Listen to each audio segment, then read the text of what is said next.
Shane Stacks on the radio. Oh, yeah. I love that. Shall we play a game? Why, yes. I believe we shall. Oh, I got a live one here.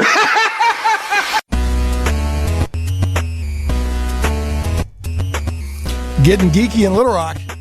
It's Shane Plays Geek Talk, a journey into the things we love. I'm your host, Shane Stacks. Thanks so much for joining. As always, well, bump the mic there. I'm wearing a baseball cap, Zach. Not used to having this bill. You know why I'm wearing a baseball cap? Because my hair is crazy right now. Look, Zach. My hair is crazy. So that's why I'm wearing a baseball cap. It don't look that bad. Well, it did before I put the cap on. So maybe the cap kind of pressed it down, but it looked kind of crazy. It looked like Doc Brown after he got electrocuted. So I don't even, did he ever get electrocuted? I know he had crazy hair. Anyway, so got a great show today, as always. Going to be talking about a very cool computer role-playing game. I'll get to that here in a moment. First, just want to, tell everyone this is Shane Plays Geek Talk. It's live Geek Talk Radio. It is talk radio. We also go out as a podcast a few days after the show. So if you're listening live on December 7th at 1 p.m. Central on 101.1 FM The Answer or via the stream at 1011fmtheanswer.com. More people listen to that stream than I would think, Zach. I know a lot of people listen to it by stream. Even local folks will listen to it by stream. So I guess it's just changing the way people get their stuff. And they got it by Facebook too. They got it by Facebook. The video, if you go to the Dave Ellswick page, you can see the video of me wearing a hat. So anyway, just glad to have you. And if you're listening by podcast or on YouTube or on Krypton Radio or one of the other ways the show goes out, so glad to have you.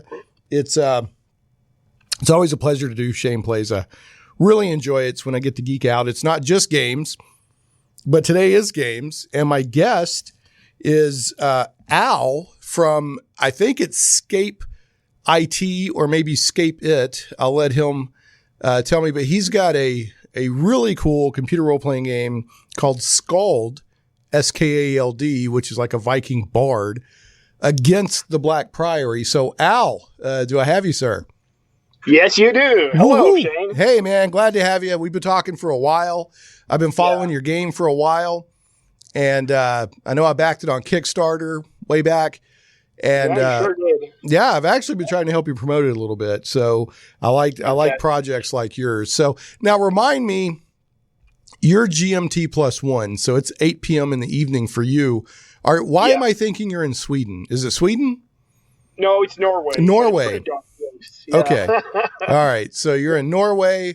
You're a one-man dev shop on this game, and you have a day job, and then you're following your dream, and you have a passion project of SKALD against the Black Priory. So tell us, give me the quick, and we'll talk more about SKALD later in the show, but just to let people know what we're going to be talking about.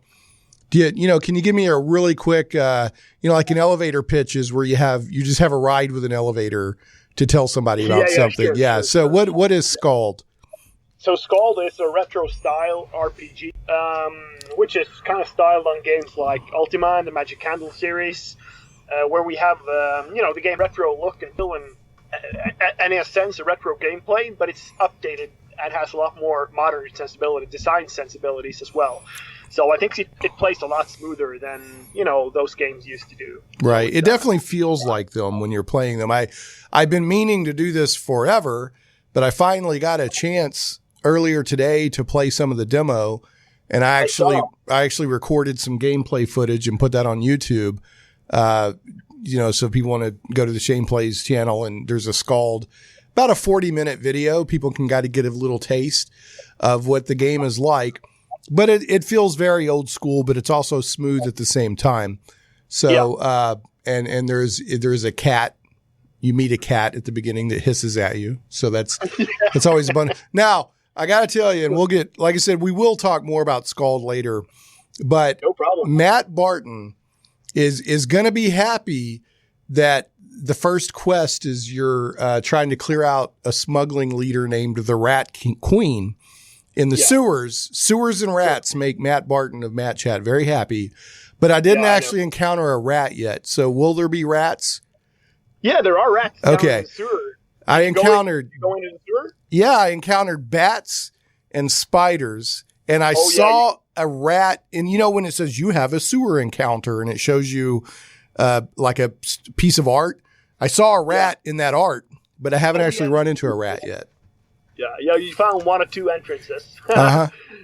Yes. So there's another entrance somewhere else where you have to go. You have to wade through some rats. Okay. Well, I know it said go. It said go into some businesses, but I was running around and I just happened to find those stairs down. And and those spiders. Anyway, they kind of kicked my butt. But anyway, all right. So I did want to back up a little bit, and tell me a little bit what got you into all this? And, it's not easy to make a game. I don't know anybody who's ever made a game. They may say they love doing it, but they never say it's easy. So tell us a little bit. How did you get into being a one-man dev shop? Why this game? And then, I don't know if it's Scape-IT or Scape-IT? Is that your dev company? Like, tell us about all that. Yeah. Let's just start it all off by prefacing that the demo you're playing is an early alpha demo. I just try to say it every time. Right. And I mentioned that in the video too, as well. Yeah, that's so good. That's good. Yeah. Thank you so much. You're welcome. Yeah, Scape-IT, Scape-IT. I don't know. It used to be Scape-IT, but everyone says Scape-IT, so I guess it's Scape-IT now. Okay. Yeah. What was the question again? Well, how did you get into wanting to make this game? Like where obviously you have a love of, I hang out in your Discord channel some, and I see, your activity on Twitter. So you obviously have a love of both CRPGs and tabletop RPGs. But, how did you get to where you actually took that step of, I want to make a game? Is this your first game? Kind of give us your history on how you got into this. Yeah, I started as a tabletop RPG player, as a game master, and then I kind of didn't have time to do that anymore, and I was into programming. Whenever people program games, whenever people make games, they usually have this big RPG in their stomach that they really want to make, and that's also what sinks a lot of fledgling game developers. They try to make a really, really ambitious, big, huge open world project. So, and I kind of had one of those dreams as well, but I think I was a bit more pragmatic in the scope of the game. So this is actually the first professional game I'm making, but I've been programming for years, so it's not new in that sense, I would say. And but it's a lot of work, like you say. It really is a lot of work, but it's also incredibly rewarding. And I think for me, it feels a bit like being a game master. Only now I have a couple of thousand players. Not just fun. Yeah, just a handful. So it's an awesome creative outlet, and I don't know. I guess I was picking away at writing components for the game for years, and then about a year and a half, maybe 2, I started to see an outline of what would become SKALD, and I kind of took the leap, and I started to plan towards the crowdfunding campaigns and setting up the community and sort of landing on the visual look and feel of the game, and kind of narrowing it down, fleshing it out. All right. So what now? You talked about you got to, I'm guessing your day job is programming. I don't know, but it sounds like you have a pretty heavy programming background. Now, SKALD is in Unity. Has it always been in Unity, or did you shift over to Unity? Do you recommend Unity to other game devs, or, what are your thoughts on it as a engine for computer role-playing games?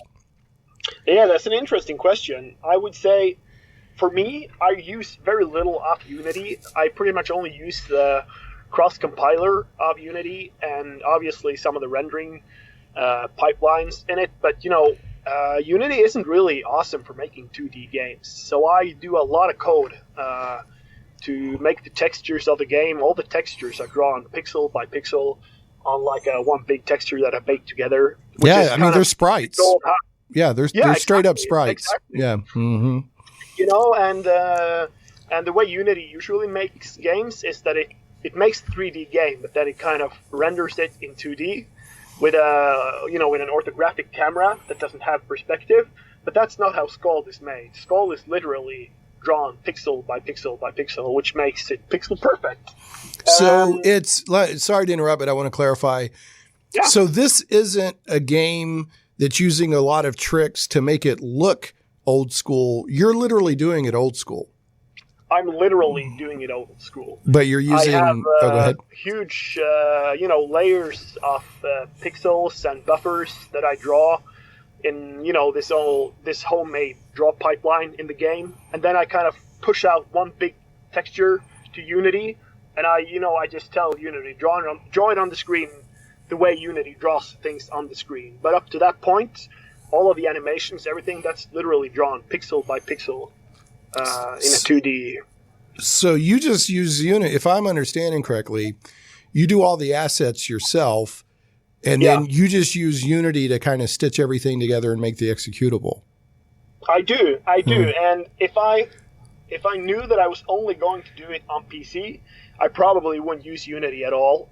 But SKALD has a lot of potential for going on handheld devices as well. And I think Unity, for a one-man team, Unity is great for minimizing risk in that sense, because compiling for different platforms is so well supported in Unity, and there's a lot of it's a big community you can ask. So it's a great way of making the game, giving it more legs to stand on, so to speak. All right. So are you... do you have any interest in making games other than computer role-playing games? And I mean, I'm a huge fan of computer role-playing games. But is that you're like, that's the only kind of games you're ever going to make? Or do you have, like platformers or anything else kind of that you're itching about? Do you mean computer games? Yes. Yeah, I used to tinker with other games as well, other than role-playing games, and I think they're really fun. I think writing old-school platformers is really fun. Writing your own physics engine, it's kind of a fun challenge to do. I don't really see myself doing it commercially, though. I might do something like a dungeon crawler, in which I would basically use the SKALD engine, but then have a different draw pipeline, to make like a dungeon crawler instead. I might consider making like a strategy game sometimes. But the thing with SKALD is that the way it's set up is that it's very reusable, and I kind of see myself using that engine to make RPGs or at least RPG related games for some time to come. If I keep making games at some kind of professional level, I think that's definitely where the biggest payoff. So your RPG, so that's where your passion is absolutely right. Absolutely. In a project like this, you've got to have passion to carry you through to the end. Oh yeah. Yeah. Cause there's times you're like, I don't feel like doing this anymore. Yeah, absolutely. And I've just, I'm not a game developer, but I've got a little bit of IT background, and it can be hard. So, let's kind of shift gears. We both love tabletop role-playing games. I've got 1 foot firmly in tabletop role-playing game world and 1 foot firmly in the computer role-playing game world. I hate the fact that the timing, because your game definitely would have made it into my forecasting the future section of Dungeons and Desktops, my book with the second edition book with Matt Barton. Your book is a perfect fit for that. So if we do a third edition, you'll definitely make it in there. But if anybody's read any of that book, they'll see a lot of the tabletop perspective comes from me. Because Matt's much more of just a computer guy, even though he's starting to play a little D&D now. What's your history with tabletop role-playing games? Like, what was the first one you played? What was the first one you loved? Do you have any specific tabletop RPGs that are directly influencing SKALD? That kind of thing. Oh, wow. Yeah, that's a big question. And that's kind of at the root of it all, because that's where it started. It started with tabletop RPGs long before I started writing code or even considering making games on computers. And I think even I played a lot more tabletop RPGs growing up than I did computer RPGs as well. So that's really where it all started. I think it started when I was around 10, 11, junior high sometime. And I lived kind of out in a rural area, so we really had like this thing where it was hard to find people. And but we kind of managed to stitch together a group, and we had no one to teach us how to play. Now, is this in Norway? Did you grow up in Norway? Yeah. Okay. This is Norway. This is Norway in the early. Let me make a guess. Was it the Dark Eye or Dungeons and Dragons? Like, what was the big one?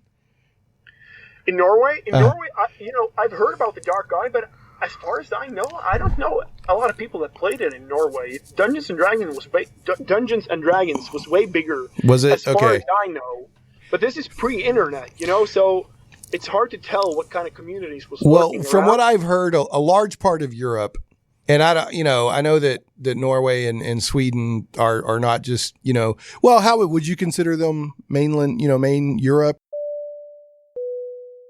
So for a quick geography and political update, Norway is in Northern Europe geographically.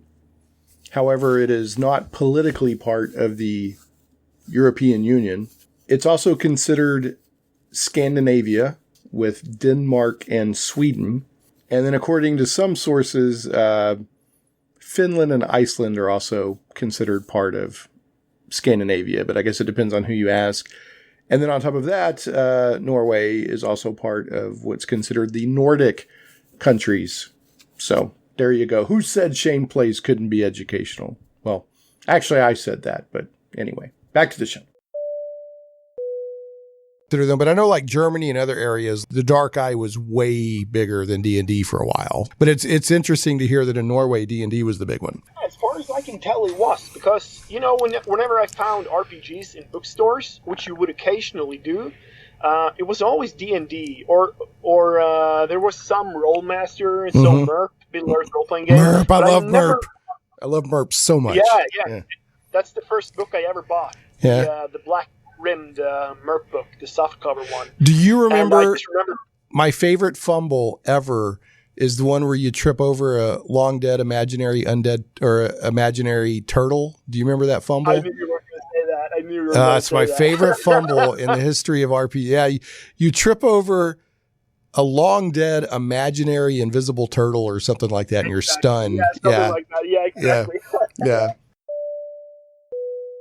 The fumble resulting question, which comes from the FT-1 hand arms fumble table, from the fumble and failure tables in MERP, Middle Earth Role Playing, and evidently this is a modified version of another fumble in Rollmaster. Anyway, on a result of 97 through 99, you stumble over an unseen imaginary deceased turtle. You are very confused. Stunned 3 rounds.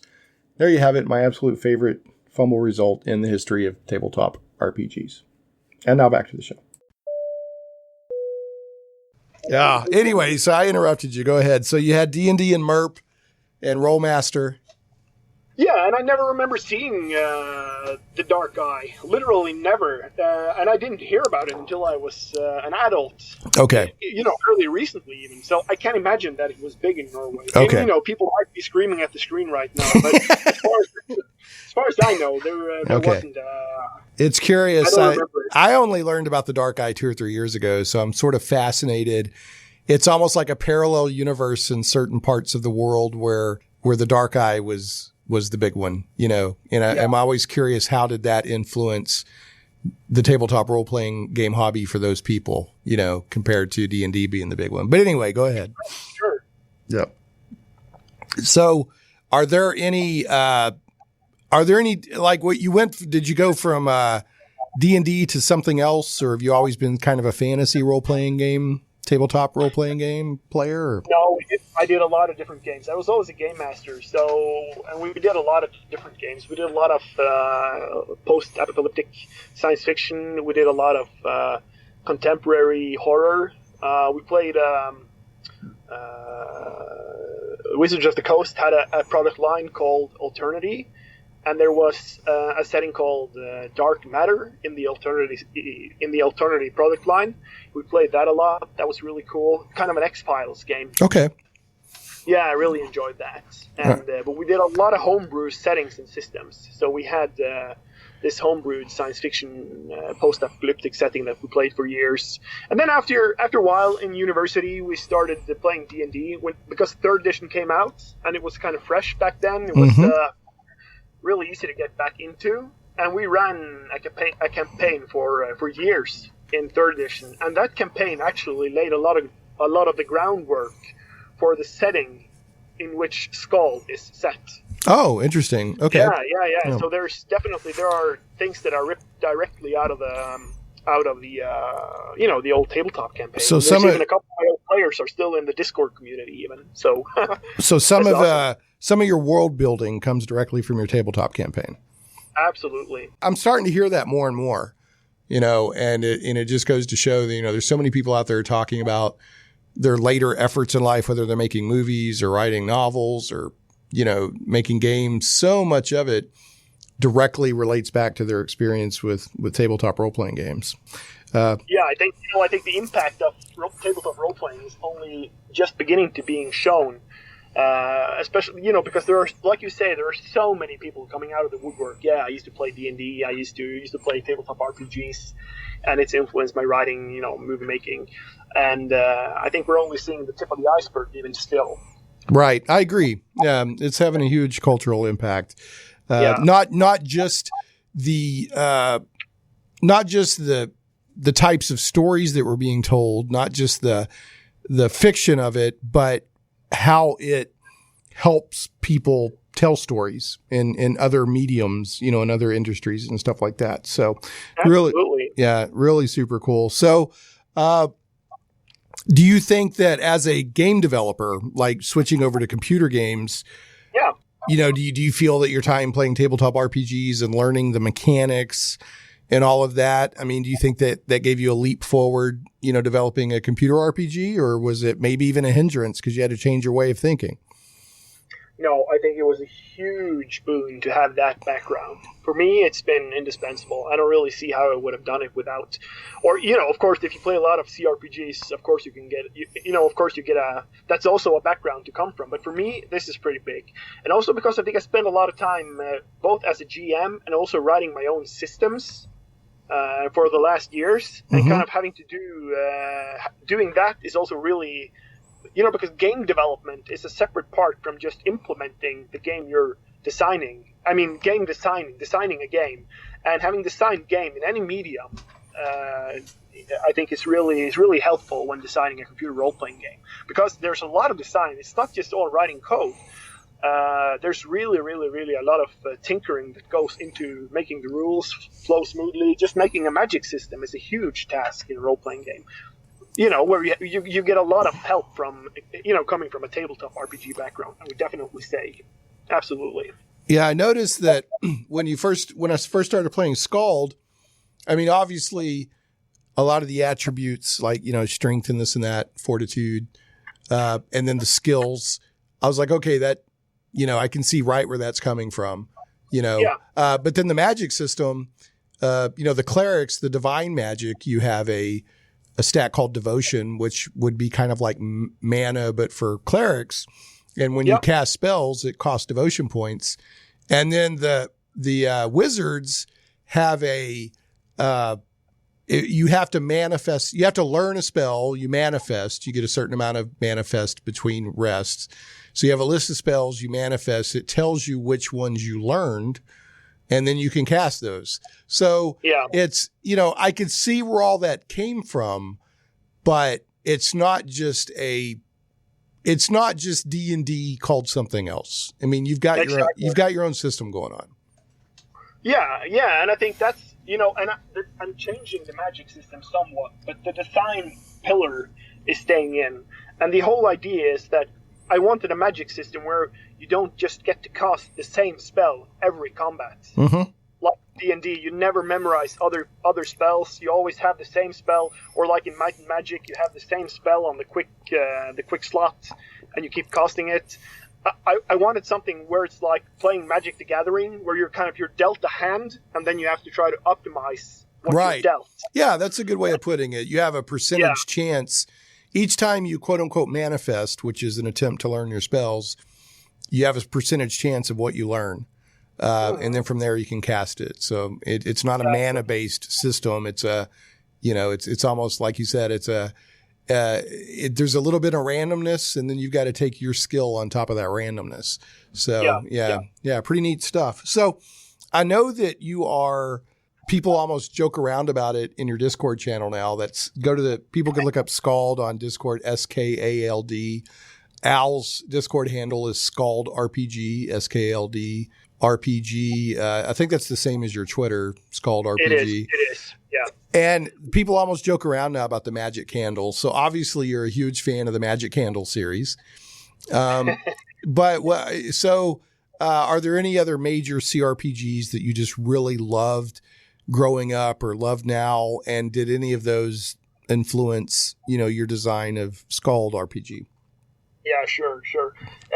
I kind of came into computer role-playing games at the tail end of the golden age. So honestly, I didn't play Ultima until later. The early Ultimas and the early tile-based, the kind of games that SKALD look like, aren't necessarily the role-playing games I played the most growing up, because I was still kind of young when those were real big. So when I really got into computer role-playing games, we were actually on Fallout 1 and 2 and the Baldur's Gate series. Okay. That's kind of more formative in a sense. So there's actually, in kind of the way the story is structured, or is going to be structured, because the story in the demo is just a placeholder, but the way I'm writing the story, the way I'm kind of thinking about the dialogues as a way of advancing the story and so forth, it's a lot more inspired actually by games like the Baldur's Gate series. Interesting. Yeah. So, but it has like a more old school coat of paint, since it has kind of like this tile-based, low resolution look. Which I love the sprite look. I'm a huge fan of that, and I'm also any game that has turn-based combat. Yeah, I'm a fan of, because I feel that turn-based for me, now this is for me, everybody comes to it differently. One of my things that made me so excited about computer role-playing games when they started getting big, when I was in high school, junior high, whatever, it's like, oh, I can play D&D or whatever if my friends aren't around.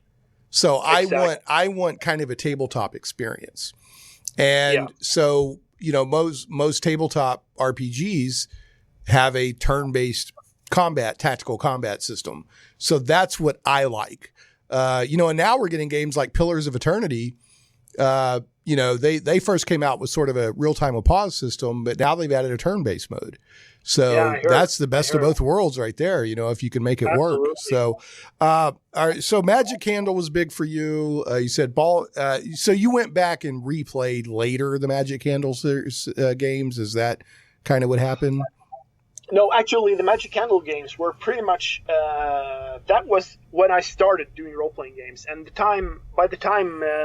because the Magic Candle games are kind of anachronistic, especially the later ones, like Magic Candle 3 and Bloodstone, which is basically Magic Candle 4. And that was like 94, I think. Oh, were they? I thought they were earlier than that. Yeah, I'd have to. Yeah, so, it's sad. I helped write the book on it, and I can't keep it all straight. So it definitely has an aesthetic from an earlier time. Absolutely. It's kind of outdated by the time it came out. So, right.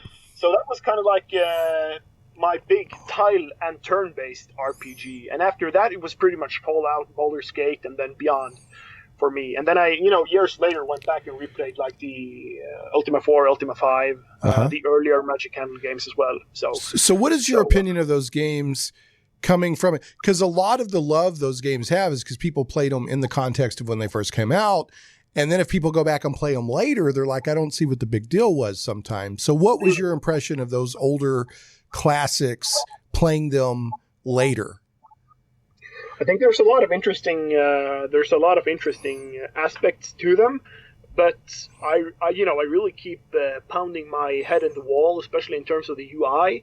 I don't have it in my fingers, so it gets really, really exhausting to play sometimes. And there's all these little strange quirks that make it kind of. There's a lot of frictions in those games. There can be, yeah. And at the time, they seem incredibly innovative, but with hindsight. It's interesting, Matt Barton. I'm a friend of Matt, but I'm also a fan of. I never miss one of his shows. And love Matt Chat. In fact, I'd love for you to talk with Matt. I don't know if y'all have talked yet or not, but I'm happy to introduce you. We have. I was on Matt Chat in May, actually. Were you really? Yeah. I think you were there. Oh, your Kickstarter. That's right. Yeah, when you were doing your. Duh. Okay, I'm over 40 now, so I get a pass. Yeah. Well, I'll tell you what. If you ever want to talk to Matt again, I'll try to introduce you. The live radio, baby. I got to flail around and try to save that one. Yeah, I don't miss a show. Oh, you were on a show? So anyway, he went through recently and replayed some of Pool of Radiance. And yeah, that's right. I mean, that is one of the big classics, and he was just gnashing his teeth at the UI. So, he was really just, so that's what that made me think of. Well, I'll tell you what, we're going to get to a break. When we come back, I want to talk about SKALD. I want to talk about, what kind of game it is, where people can get it, your plans for it, all of that good stuff. So, I definitely want to talk about that when we get back. And then I'm going to really quick check in with my producer, Zach, because I always have to do a Zach banter or else I'll get in trouble because certain people out there love Zach. For them, this is the Zach show. Zach, what's up, man? I'm doing fantastic. All right. So I got to, the Ouachita Baptist playoff season ended 2 weeks ago. Rather quickly, probably swifter than most people expected, considering they went in undefeated. Mm-hmm. There was speculation that Sal's grandmother and her dog Muffin, who loved to have you on the show, there was speculation that possibly there was a shadowy dog. Spygate. Muffin Gate. But I got a statement through the Mobley Detective Agency, who's our go-between, sent a statement that Sal's grandmother, her dog Muffin, and Sal's the head of our news team. He's not related to this except that that's his grandmother. Mm-hmm. Her dog Muffin sent a statement, said that on the advice of his counsel, that he will not speak about that football game, whether he was there or anything. Mm-hmm. So just, it's just, he's pleading the fifth. That's right. Actually, on the advice of counsel. Mm-hmm. So anyway, just wanted to, yesterday, Mark Pellegrini and I were on the Dave Ellswick show. It was fun 2 hours. We're talking about movies and stuff. Everybody, I just thought it was interesting that all four of us, Dave, Mark, myself, and you all have Disney Plus. That's right. That's a pretty big take-up rate. Oh, yeah. Everybody's got it. Well, they have been promoting it for what, a full year? Man, and it's Disney. I mean, Disney's a juggernaut, whether people are like it. Now, Al, have they rolled out Disney Plus to Norway yet? The streaming service for Disney? Honestly, I didn't look for it yet. Okay. But I kind of have to. I have to get the Mandalorian. But, yeah. Oh man, it's so good. We spent like almost an hour talking about it on a different radio show yesterday. Mandalorian is so good. Yeah, it's really, really good. But anyway, so I just wanted to ask you, Zach, you mentioned the only thing you've watched yet on Disney Plus was something called The Lion Guard. Yes, What is The Lion Guard? It is The Lion King. It's basically Simba's son. He's got his son. It's his show, basically following around him and his friends, and it's called The Lion Guard. That's okay. Is it animated? Is animated. It live action? Yes, that's all animated. You've watched? Mm-hmm. And you still haven't seen The Mandalorian? I have not. All right. Well, listen, I want to get to a break. And then when we get back, we're going to talk more with Al of Scape-IT about his retro-inspired and retro he's designing it like it's a retro game by hand, all the pixels and sprites and everything. SKALD against the Black Priory when we return on Shane Plays Geek Talk. Are you a fan of thrilling adventure, daring suspense, and just a touch of romance? Cursova has you covered. Since 2016, Cursova has been publishing the very best in contemporary fantasy and science fiction, retro pulp, and for you D&D gamers, Appendix N style fiction. Based in Little Rock, you can pick up their flagship magazine locally or at Michael Tierney's The Comic Book Store on Treasure Hill Road or Collector's Edition on JFK in North Little Rock. Swing by one of Michael's stores and pick up an issue or find them on Amazon. CIRSOVA, doesn't start with a K, it starts with a C. CIRSOVA, Cursova Magazine. Check them out today. And speaking of Michael Tierney's comic book shops. Comic book lovers, head to Michael Tierney's local comic book stores for the newest books on the shelves, plus a fantastic selection of back issues. Visit the comic book store on Treasure Hill Road in Little Rock and Collector's Edition on JFK Boulevard in North Little Rock. And don't forget to click on over to the wildstars.com. Michael Tierney knows comics. In addition to being in business for nearly 4 decades and publishing his own comic book series, The Wild Stars, for almost as long and still going, he has written multiple columns for comics magazines and is an Overstreet Price Guide advisor. Michael is also the author of the wildly successful, high-quality, 4-volume labor of love, The Edgar Rice Burroughs 100-Year Art Chronology. Remember, for all of your comic book needs with friendly service, make sure to visit the comic book store and Treasure Hill Road in Little Rock, Collector's Edition on JFK Boulevard in North Little Rock, and thewildstars.com to learn more. Tell them Shane Plays sent you.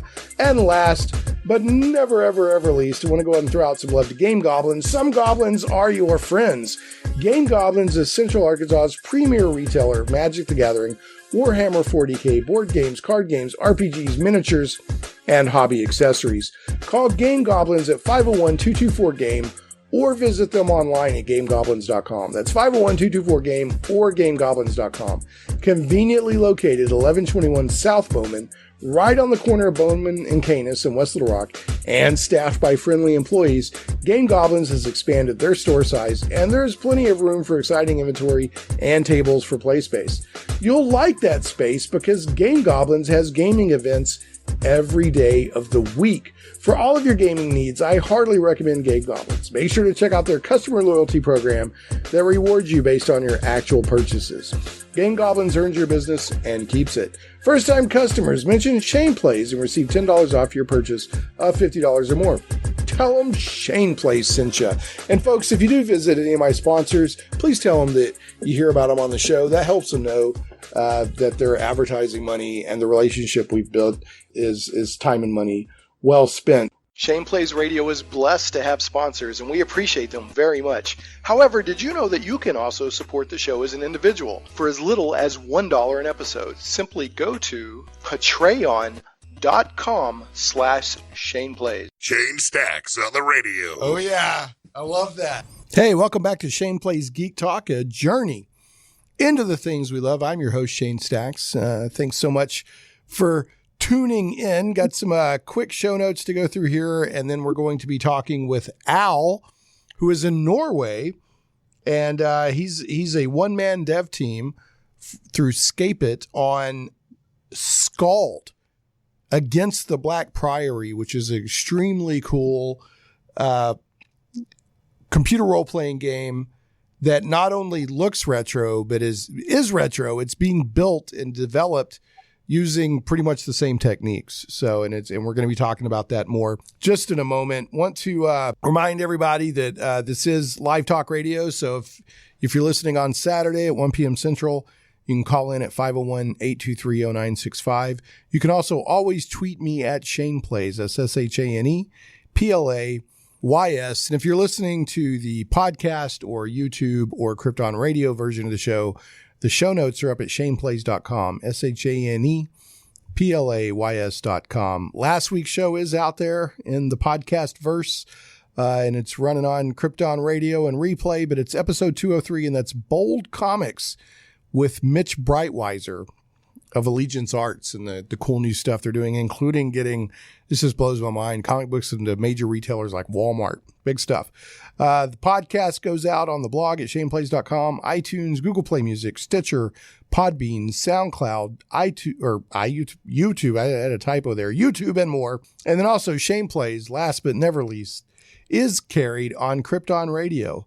Krypton Radio is sci-fi for your Wi-Fi, kryptonradio.com. And since the topic today is computer role-playing games, don't forget about Matt Barton in my book. I was honored to be the co-author on the second edition of Dungeons and Desktops, A Complete History of Computer Role-Playing Games. Super cool book if you're into this kind of thing. Now, back to Al, all the way via the magic of Skype from Norway. Al, welcome back. Thanks for your patience during the break. No problem. Yeah. Is there, before I move forward, is there anything, I always try to remember to give my guests, was there something that you wanted to make sure to remember to bring up or mention? It doesn't even have to be related to SKALD that, on the show today. Is there anything yet? Okay. Nope. All right. No, I don't think so. Okay, cool. Always like, because here's what happens with radio. It's like the next day you'd be like, oh, I meant to say, or like right after, like I meant to say. So I always at least try to prevent that. So we're talking about SKALD against the Black Priory, which you had a successful Kickstarter campaign several months ago. Now you're in demand on Indiegogo. So people can go to Indiegogo, search for SKALD, SKALD, against the Black Priory. That'll be in the show notes on the podcast version of the show. And you can get it via in demand. And has the response to the crowdfunding, has it been more than you expected? Or, what has the response been to the game? The response has been really good to the game. Especially considering that this is a side project. I'm a one-man team, and there's definitely a limit to how much time I can spend into and resources I can spend doing promotion, advertising, and polishing. So the game was pretty rough when the Kickstarter started, and I wouldn't necessarily say I was surprised, but the response was a lot better than I had hoped. I think we funded at 260% of the required sum. Oh, that's great. So yeah, it's really, really good. And I think had the game been, even just a little bit more polished, and I've had a little bit more resources, the game would have funded much more, I think, because I think it struck a nerve with people. And it turns out that it might be a niche, but at the same time, people are really, really passionate about products in that niche. So the community is awesome. That's probably the biggest. You have a great Discord channel. I have to give you credit that you have a very active Discord channel, and you, as the developer, are more active than most in your own channel. So I've noticed that. Oh, that's good to hear. Yeah, no, but because it takes a lot of work, and but when you have really, really passionate people, it pays off. It really, really does. And so I'm happy to make a game. You can make a game that everyone likes, or you can make a game that, most people won't care about, but some of them will love it. And I would much rather be doing the latter, making a game that some people really, really, really love. Because I'm making the game that I would like to play myself. So finding like-minded people is definitely part of what makes this a cool journey. I think that's a great approach, because when you try to please everybody, you have to water stuff down. You have to when you try to please everybody. And then you never finish because you're just constantly, I'm adding this, I'm adding that, what about this? What about that? But, you have if you just try to please the people that are going to connect with the spirit of your game, I think that's great. So, and I think that's been a strength of what you've done so far, because you're like, here's my game. This is what it is. And, like it or not, and most people have responded very well. Like, the RPG Codex can be savage, man. Yeah. And I've hung out there for years. I have a lot of respect for them because I'm a big fan of unvarnished honesty. You're getting an honest response. They can be pretty rough though. They've been pretty good on your game. I haven't seen a lot of attacks on your game or anything like that. You seem to have gotten a good response from them. So, and they're your target audience, the RPG Codex type of player, in my opinion. But here's a description of the game. It's SKALD against the Black Priory is an upcoming dark fantasy turn-based RPG featuring modern design combined with a classic 8-bit look and feel. It's set in a dark and gritty fantasy universe full of tragic heroes, violent deaths, and eldritch horror, which that's a pretty great description. It says the game is in development with a release date of summer 2020. You still feel like you're kind of on target for that, or? More or less, it might be late summer until I get it out. Okay. And but more or less, yeah, it's been going really, really smooth development so far. Fantastic. It says the game is in development with a release date of summer 2020. It will release for Windows and Mac first, and then you're hoping for handheld devices down the line. So it's party based. You can even the demo lets you make your own party or use pre-made. For the sake of time, I used pre-made, but I got a pretty good sense of how characters work. And then on this demo, now I want people to keep in mind this is an alpha demo. And there's a beta coming out, I think around Christmas. Is that still kind of your plan? I would say over the new year. Over the new year? Okay. Yeah. So I'm a few weeks behind on the beta, but it's still, it's okay. Trivial. Yeah. So how many, like I played about 40 minutes, like if somebody plays through and hits most of the content, how long is the demo? The demo, I would say, let's say 60 minutes. Okay. So so it's basically the sewers. There's a few other dungeons, but they're not really big, and I've not really put a lot of emphasis on adding more content to the demo, since all the content in the demo is just placeholder anyway. It's just to test stretch your legs. So can we do I'll fund the development. Can we do a special demo for Matt Barton that's just for him? And when he enters the sewers, so many rats fill his screen that it crashes his system. Rats all the way down. Just nothing but rats. Nothing but rats. That guy's insane. I've literally thought about getting him into therapy over his lover. He's like, yeah, baby. He loves a rat. So he does. Okay, so you got about roughly 60 minutes. How long do you envision the final game being? For the final game, I want to have the critical path through the game narrative won't be more than, I would say, a couple of hours if you really power through it, because I want people to be able to finish it quickly if they want to. Just to and you know what, man, I'm fine with that, dude. I'm 47-year-old. I have a kid. I've got a family. I don't have time for these 100-hour games. Exactly. Right. And then, it's pretty easy to just pad around the critical path, but don't pad in the critical path. Right. That's so great. Yeah, get 100 hours of side quest, but let me play the main game in a reasonable time frame. That's great, man. And, there's some people that were like, no, I want that 100 hours, and I get that. But all I got to say is it's hard for me to finish these long games these days. Absolutely. Me too. What can you tell us about what the Black Priory is? Like, what do they go? You said SKALD against the Black Priory. What can you tell us about the story? The story of the game is still being written, but long story short, the Black Priory is the site of a monastic order turned killer cult, basically. So are those now? This is a little bit of a spoiler, so you can answer it or not. In the sewers, I ran into some bald dudes. Yeah, is that kind of a foreshadowing? Might be, yeah. Might be, okay. Absolutely. It was a creepy interaction. I'll just put it that way. Yeah, exactly. And it might turn out that the Black Priory is just, that's just the first part of a much bigger and darker picture than what it appears. Dun, dun, dun. Yeah, because we managed to hit a lot of stretch goals on the Kickstarter. So we're now able to make a plot that's a lot thicker than we were originally imagined. Now, are you doing all the writing and everything yourself, or are you subcontracting any of it?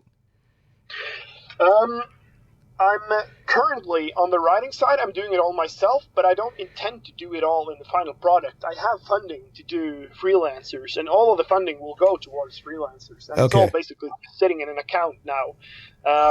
But most of the heavy lifting I'm going to do myself, because that's part of the fun of the project. Okay. So I started writing these background articles that go up on the devlog about the setting, and I'm going to do one on the magic, on how the magic system is going to work, and on the history of the world. And I really enjoy that. So that would be a shame to have to put out, because I really enjoy doing it myself. So folks, you heard it here. The first freelancer that the Kickstarter got is going to be Chris Avallone. Oh, I'm joking before everybody gets all freaked out. He's the stretch goal that walks like a man.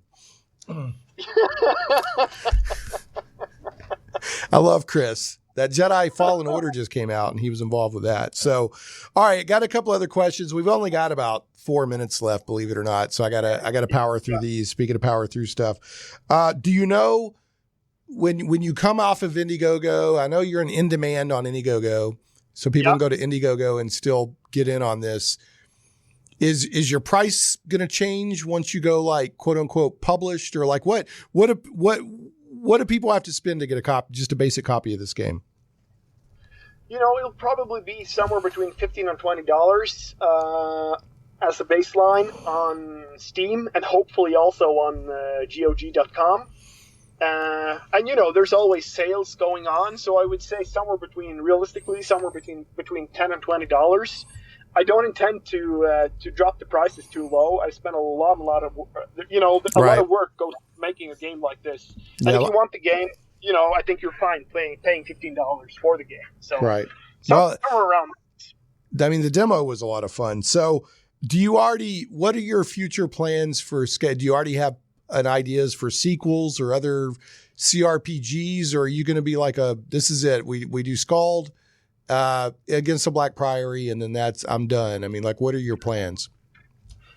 SKALD is being developed both in terms of becoming a strong IP and also in terms of being a very reusable and expandable engine. So there's a lot of room for doing things like making sequels. That's definitely on the drawing board.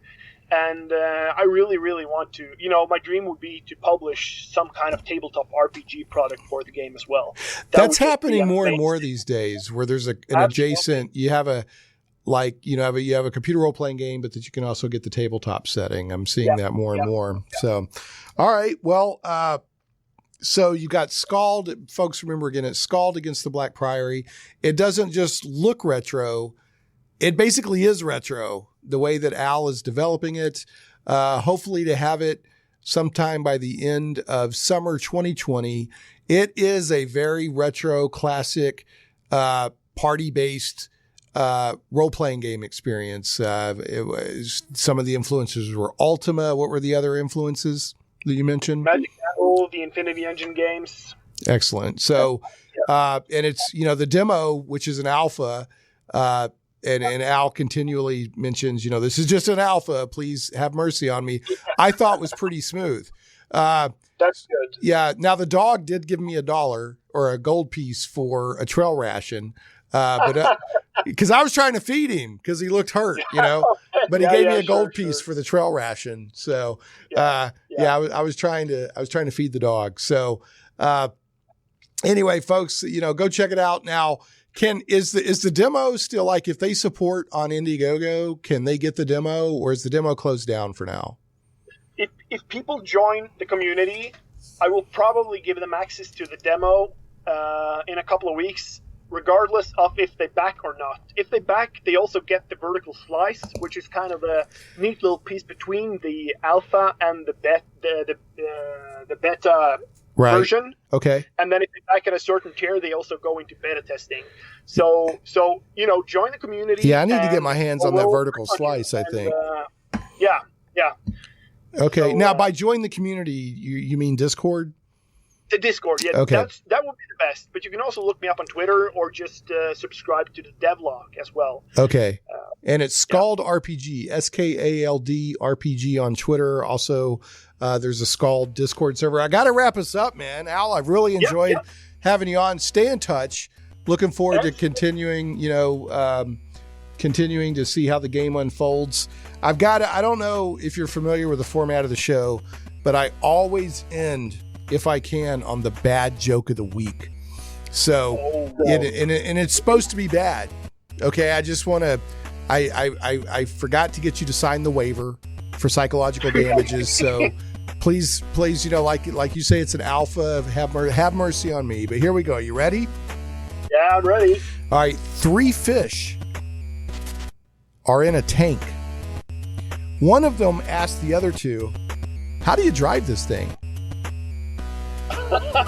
Oh man. Yeah, it's bad, baby. Yeah. It was so bad that it scalded my brain. See what I do? Oh, Zach's in there shaking his hands. All right, Al, it's been a pleasure. Folks, it's SKALD against the Black Priory. Very cool computer role-playing game. Go out and support devs who are trying to make stuff that are close to our heart. That's it for this week, and we will catch you next time on Shane Plays Geek Talk. You must gather your party before venturing forth. Well, the rats reproduce at such a ferocious rate, they can't be contained, stopped, or even slowed down. Let's do the math. Each mother rat can have up to 12 babies in a litter. She can have a litter a month, 144 babies a year. Her babies will start having babies 2 months after they're born, and those babies will start having babies 2 months after that. One couple, just one, can produce 15,000 descendants in a year. You must gather your party before venturing forth. Shane Plays Radio is blessed to have sponsors, and we appreciate them very much. However, did you know that you can also support the show as an individual for as little as $1 an episode? Simply go to patreon.com/ShanePlays.